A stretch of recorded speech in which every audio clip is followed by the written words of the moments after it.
All right. So, have you guys ever, try to talk to someone and have that person talk over you, or you try to explain yourself and someone just isn't listening and not understanding what you're trying to say?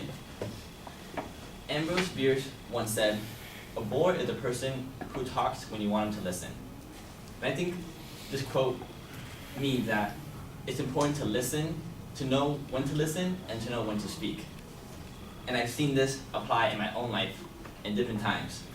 So, I remember when I was trying to tell my dad about a test score I got when I was young. I think it was in high school, in my freshman year, where I tell him, oh, look, I got 100% on this history quiz.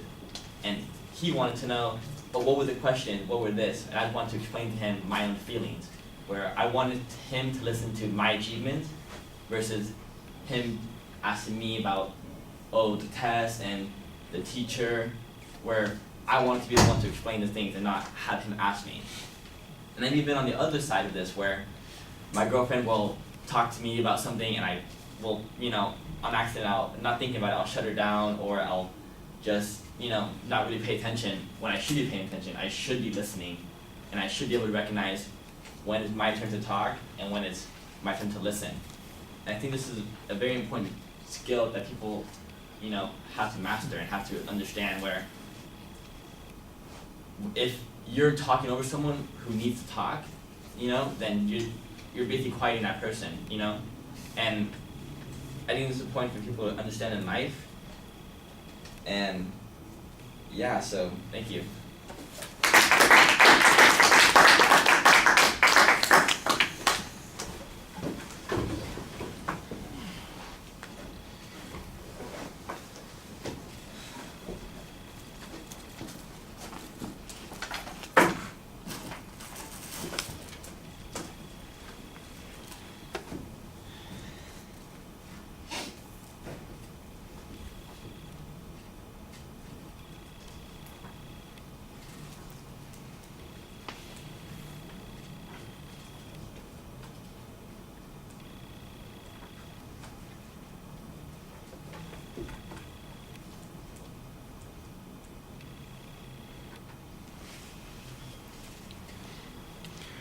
All right, Antonio, I thought that you started off pretty well with a rhetorical question and kind of an example.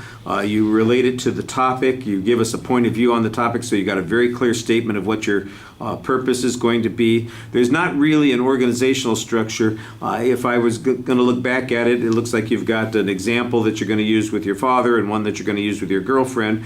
If they're all relationship-based ones, then you could easily find one or two other relationships that you could use to come up with to give it a little bit extra structure and give yourself some more content.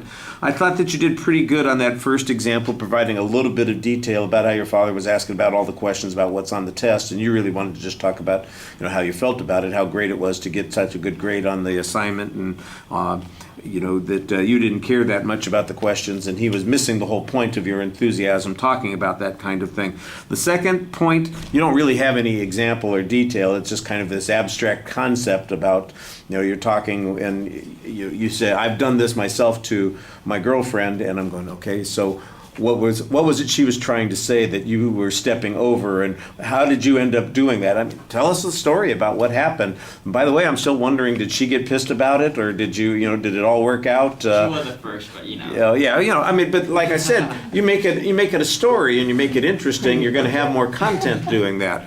I'm sure she wasn't. And then you just kind of stop. I felt like you were on a roll, you were going, and then it was like, boom, you stopped, which it's a good idea to get to the end point, but what you need a transition to get to the end point, and you didn't really have any transition. It felt really abrupt, like you just slammed on the brakes and we're going to be done here and have to move on. Presentation things I think are pretty solid. There's good inflection and variety in your voice. You project enough for us. Your facial expressions are fine.